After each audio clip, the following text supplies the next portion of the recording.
Magandang araw sa ating mga kabayan mula Luzon, Visayas at Mindanao at siyempre sa ating mga kabayan OFWs Migrants. Magandang araw. Nakita po natin dito ang vendors party list sa panguna pa rin ni Tita Malolipana at Diwata at siyempre si Lawrence Pisigan na kakatapos lang po nag-file ng kanilang kandidatura para sa nalalapit na midterm election sa taong 2025 at isa nga po dito. Hindi kayo mga supporters sa Diwata rito.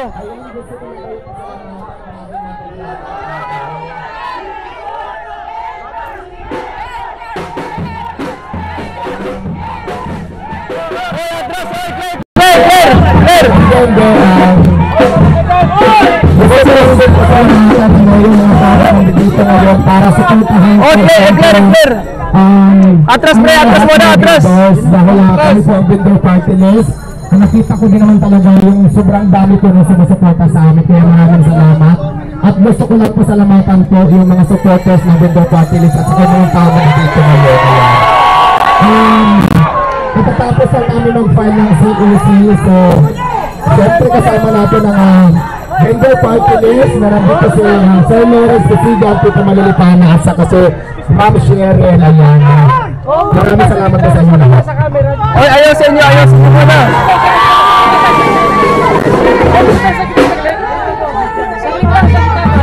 Oh, medya. Ito na yun.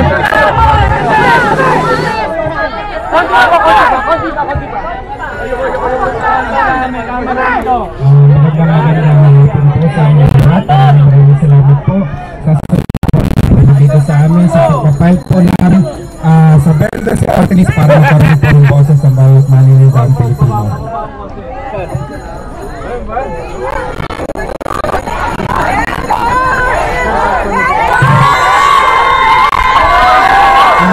Vendors party list po ay binuo namin noong June para nga po magkaroon ng boses ang bawat maniniwang Pilipino dahil nararamdaman po namin kung paano naghihirap ang ating mga kababayan, lalo tigit po yung ating mga manininda sa palengke. Kami po ay naupuan po sa halay ng mga vendors po. Lalo na po yung mga nasa lansangan. Unang-una po, tulad po ng sinabi ko kanina, kami po ang magiging boses ng bawat maninindang Pilipino at ito po ay isaayos namin yung lalo tigit po yung mga street vendors at tutulungan po namin sila na magkaroon ng pangkalusugan sa pamamagitan po ng PhilHealth.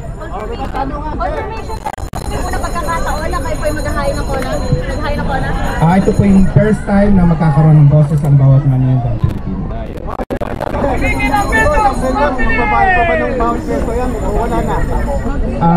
Ito po ay aaralan namin kung sakali po kami papalari na maupo sa Kongreso.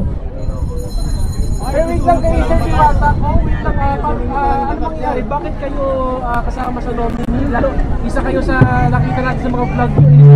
Kasi lagi kayo nangangarang, di ba? Okay, isa pa yan sa mga dahilan talaga bakit ako nandito sa vendor party list. Kasi gusto ko may ayos ang lahat ng bawat Teka lang po, wait lang. Sir, makino naman context si meeting sa TV. at magkaroon ng boses ang bawat vendor, hindi lang dito sa Manila kundi sa buong Pilipinas. So kaya po ako sumali sa vendor party list. Yung pang isa sa mga rason. Sir, sorry, pakiulit lang para mas makita na, marinig sa TV lang sila. Ang tanong niyo po sa akin is bakit ako nandito? Ayan po, nandito po ako, sumama ako sa vendor party list talaga dahil siguro naman mas marami nakakilala sa akin para magkaroon po ng boses ang bawat vendor, ang bawat manindang Pilipino. Kaya po sumama ako sa kanila, yung po ang mga rason. Eh, for sure, may mga nasabihin sa'yo, wala kang political party. Wala kang political background, experience. Anong sagot mo sa kanila? Hayaan nyo muna ako bigyan ng pagkakataon, di ba? Bago nyo ako husgahan. So, yun. Gagawin ko lahat ang kakayahan ko para matulungan ang lahat ng vendors. Okay, thank you po.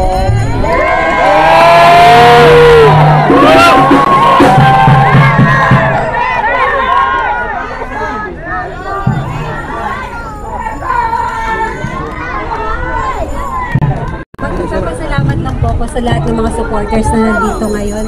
Salamat po ng marami sa inyong support. Kung sana hanggang sa huli ko makakasama kayo. Ito po yung vendors party list para po sa maninindang Pilipino. Sa lahat po. Hawakan mo nga. Ganun din po sa mga Manila.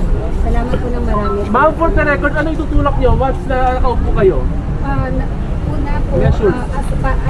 For now po, pero darating po tayo na mas pag-aaralan pa po natin yan, babalangkasin pa po natin. Pero yung unang pumapasok sa isip ko ay una po malesen po o mas mapadali ang pagkuha ng mga permits. Pangalawa po sana halimbawa yung lalo sa mga online sellers po kung paano natin po mapaayos. Mapapadali lalo na po yung problema nila ngayon ng mga taxes. Okay, thank you ma'am. Thank you. Salamat po sa inyong lahat.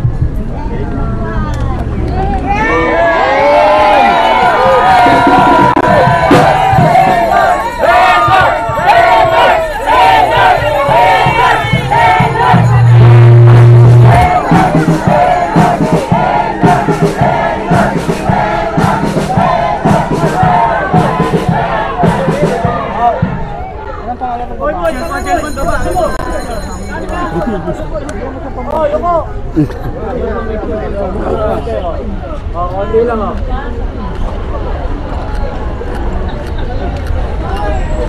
Konti lang yan.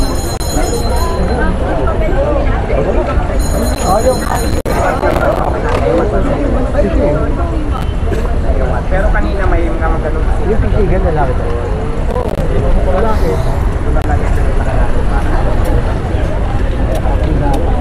Maraming salamat po sa lahat. At sa lahat ng vendors, supporters, maraming salamat po sa lahat. Vendors!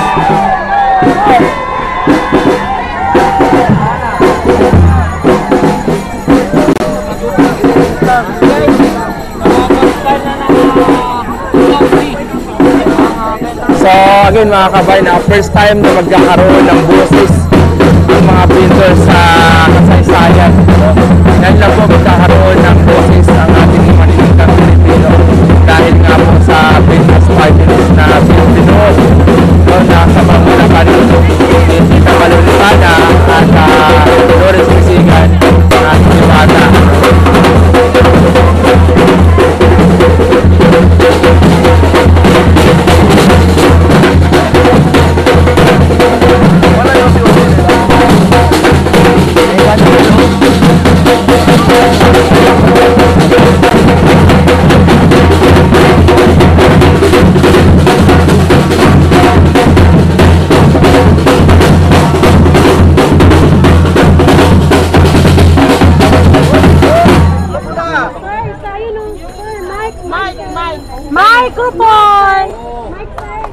Sector Rizal Sector. Salamat po. Hindi ko alam na nandito po kayo. Salamat po sa suporta.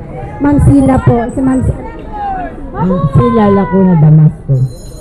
Ma'am Sila Damasco. Salamat po.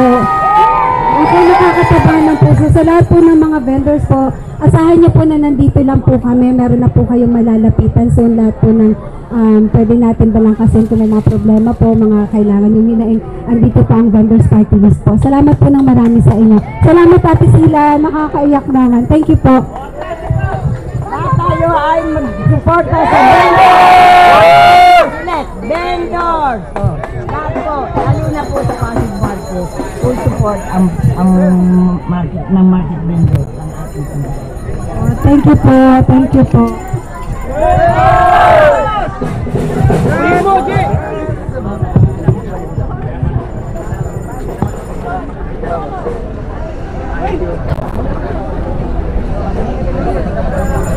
Meron din pala dito Muslim na mga vendors na Muslim. Salamat po. Hindi ko alam naman dito lahat.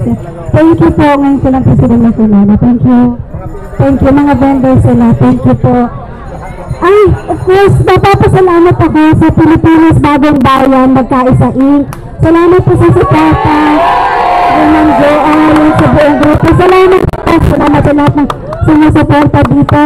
May Pasig sector din po. May Bulacan. Ay, mga taga-Villanueva din po. Mga Villanueva na taga-Quezon. Kompleto. Thank you. Sa Rizal. Sa Taytay, thank you po. Hindi ko na po maisa-isa. Thank you. Ayun, nakakatuwa. Baka may nakalimutan ako pasalamatan. Hindi na pa silang umaga rito. Salamat po ng marami. Salamat po.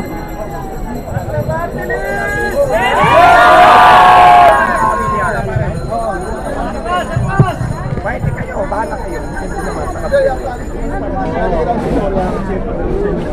Zo!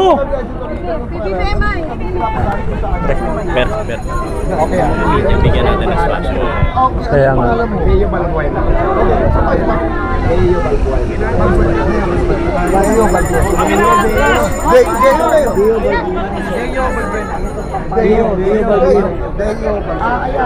Mayo tayo sa mga dapat atras talaga na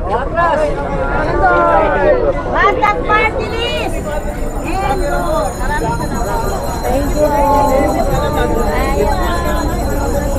Ay, nakatalikod. Nakaharap pala. Sige,